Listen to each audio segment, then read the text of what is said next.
The first half was pretty difficult because, you know, we had those storm clouds come through, and so it got a little tricky. And we had a nice lead in the breeze going upwind, and then the wind shut off where we were at, and the outside started working a little bit. I think it was Dave Ingram out there. Actually, I think at one point they might have gotten in front of us, you know, but we were kind of far apart.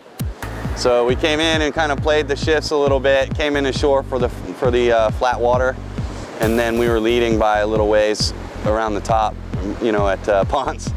And then downwind, you know, the breeze came up and it was just like champagne, lollipops, and, you know, pretty things all the way home.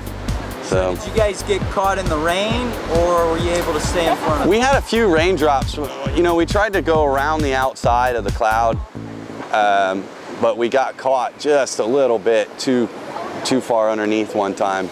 We got showered on just a touch, just a little bit. So when you were underneath it, wind was pretty much dead? Yeah, and you know, so I guess the whole fleet maybe got rained on a little bit, but I think, you know, we all got lucky because here in Daytona, really bad thunderstorms come up sometimes, and you're just cruising along, and one of those big clouds could have been something really bad for us, but luckily the wind god was nice, and there was no Judas out there on the water today. We started off with a plan to try to not set the kite and see how we could reach with the other boats, and wasn't quite enough pressure for that to work. We put ourselves in a position where we had a nice little battle with a couple boats with a kite that we had to kind of get into a position to pass, and actually had to slow down to go faster, and then able to roll over the top of them. And Dave held us off down to the mark down there, and then we came around, and the wind kept building as we were going upwind. It was a nice beat. Started going a little bit to the right, a little bit too much into the beach. So we headed out, and we were trying to just watch the build of the thunderstorms and make sure that we stayed on the correct side of that, and kind of sailed past it, out of the pressure, to the point where we were sitting pretty still for a while, and then rounded the mark and set the kite and came on downwind, and the wind filled in again, and we were just having so much fun we almost ran right past the finish line here and realized that there we had to go. So saw us drop and come reaching in there. It wasn't on intent, but worked out okay. We'll see. Next boat I think is coming now, so we've been on the beach a little bit. We'll see if we were able to cover the number. We've been working real hard to get this machine up to its potential, learning the curved foils. JC's been a great help with that. We've worked on that together and been doing a lot of stuff with the ACATs.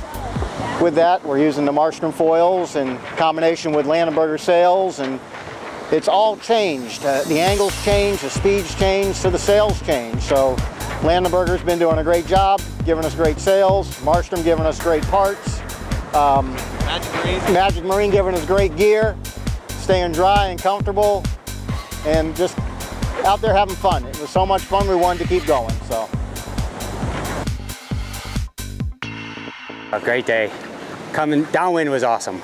Upwind, I had the wrong tool for half of the day. A lightweight, short, flat bottom boat was a bad thing in chop and that storm, and then no wind, and we pounded really bad. It was loud, but we ended up third around the buoy and second at the gate. So.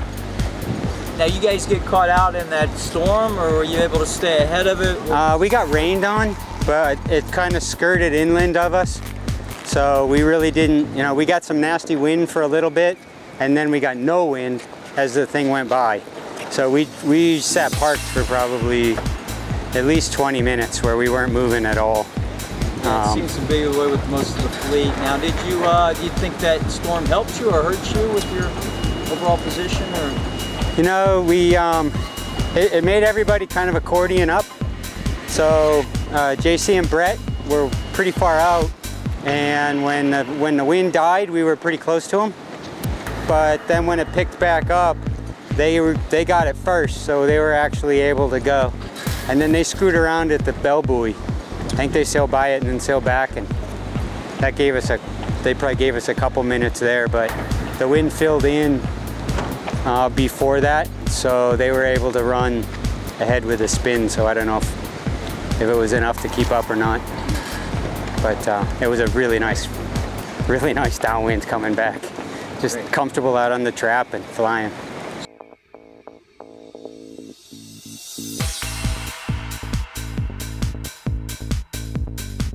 Okay, it was a beautiful day out here on Daytona Beach.